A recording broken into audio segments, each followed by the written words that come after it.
The next wave of mixed reality headsets. Magic Leap. It looks like a cross between Mascanata's goggles or Snap spectacles evolved into steampunk gear. But Magic Leap, a company that's stayed in secrecy for years, finally has hardware to show off, and it looks like it'll be here in 2018. The Magic Leap One is an augmented reality headset, using light field display. And while I haven't tried it yet, Brian Crecente at Rolling Stone has.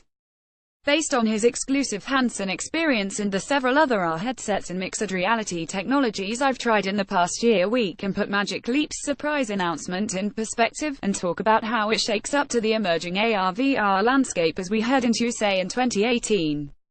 The controller has haptic feedback, and is more compact than Oculus Touch or Vive's controls. Magic Leap. The Magic Leap One is a headset, a controller and a computer. The round-lens goggles house the displays, audio and external camera sensors. A handheld controller with touchpad looks like an advanced version of the ones that come with the Samsung Gear VR and Google Daydream Vue's phone-based VR headsets. The system connects to a round computer that clips to your body and makes everything work. It's self-contained and doesn't need to be tethered to a phone or PC.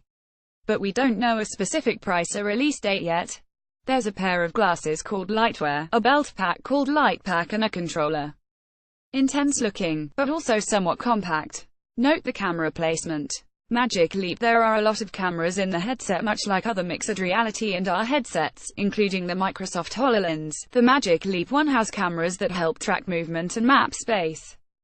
There are a number of cameras across the sides and bridge of the goggles, but Magic Leap hasn't mentioned much about how the tech works. The head-mounted sensors and cameras are self-contained, and there are no separate room sensors needed, as with VR systems like Vive and Oculus. In that sense, it's got something in common with Microsoft's HoloLens proposition. The Lightpack is a processor and battery, and clips to your side. Magic Leap. How is this different from the Microsoft HoloLens? It sounds like the Magic Leap is a more advanced method of displaying 3D images using light field technology, and it has its own specialized controller with haptics, unlike the HoloLens. The field of view, according to Brian Crecente, who tried it, is larger than the HoloLens, but still limited. The most impressive trick the Magic Leap One can do seems to be how it handles scanning room environments and layering in holographic objects. Virtual things can now block real things, like they would in the real world. A demo Crecente saw involved a robot that was able to stand in front of someone else realistically. By comparison, if a person walks behind a virtual object in Apple's ARKit, they appear in front of it from the viewer's perspective, ruining the illusion. The Magic Leap One also promises persistence of objects, mapping and remembering environments. Simultaneous location and mapping SLAM, which builds a map of your environment and remembers it, has already been in use in other AR tech. Is Magic Leap's better? What is a light field display? The Magic Leap One is augmented or mixed reality, and projects 3D holographic experiences into the real world. But it promises to do that with light field technology, which projects what's effectively a full 3D image onto your retinas that can be focused on in the same way that real objects can. According to Magic Leap founder Ronnie Abovitz, who answered some questions in a phone interview with CNET, "We've taken a very complicated problem and reduced it to a wafer, promising low cost and high volume and reproducibility of the chips involved." Magic Leap. I tried Avegant's light field headset earlier this year, which enabled me to focus on objects. James Martin, CNET. I haven't tried the Magic Leap yet, but I have tried another light field mixed reality headset prototype from Avegant earlier this year.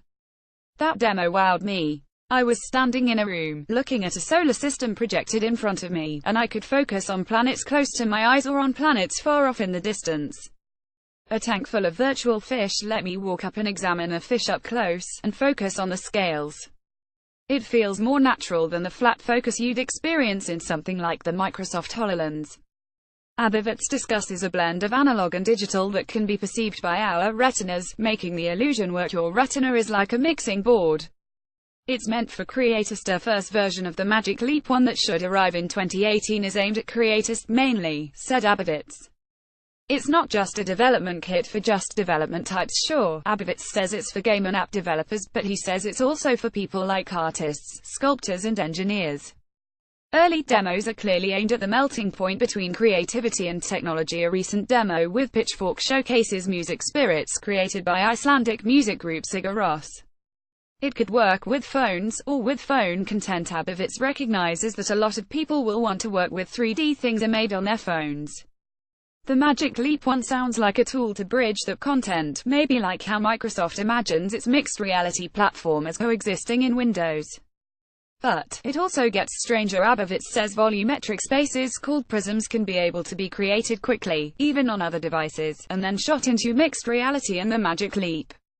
If you create something on a phone, we want a Magic Leap user to experience that object in a native way, he says. The phone is a tiny portal. Magic Leap is the peak of the mountain to experience that thing. He imagines a world of Magic Leap users, a world of phone users, and a hybrid possibility between ecosystems.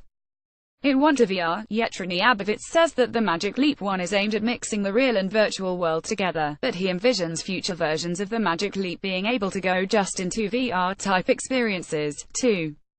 You could see future editions of Magic Leap that could go between analog and digital, says Abovitz. The Magic Leap 1 is like the real world plus CG blended.